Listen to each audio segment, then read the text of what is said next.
要投資千幾億起新鐵路同埋保養現有系統，話會透過發債等做好融資。日本同埋歐盟都考慮仿效美國向小額包裹徵稅或者收手續費。第一批人道救援物資運咗入加沙，但仲未分發。聯合國警告，萬幾個 BB 面臨死亡。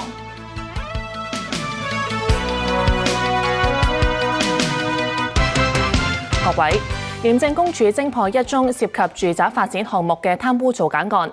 消息話涉及安達臣道港人首置項目，項目由長實發展。港鐵表示正係進行多項鐵路工程，投資超過1000億，同時要做好現有系統保養，會審慎融資。政府落實9個旅遊熱點，政務司副司長卓永興表示可以喺短時間推出，符合成本效益。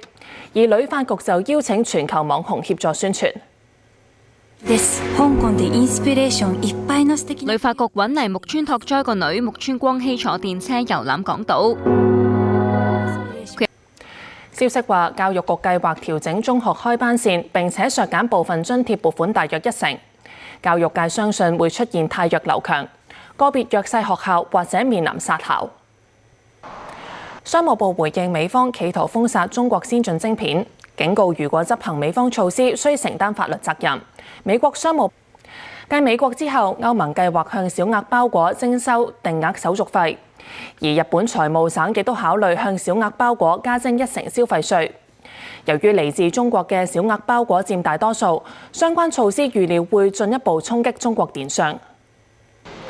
聯合國批評以色列准許送入加沙嘅人道救援物資遠遠唔夠分發俾當地嘅居民。英國宣布即時暫停同以色列嘅貿易談判。據報歐盟亦都有意仿效，應對以色列製造加沙人道危機。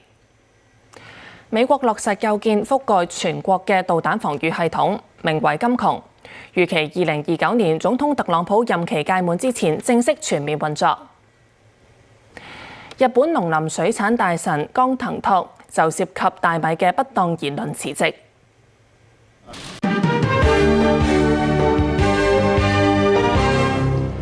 恒生指數最新係報23,888點，升207點，總成交超過1329億。本港99金每兩係報30,835蚊。睇埋天氣。部分時間有陽光同埋酷熱。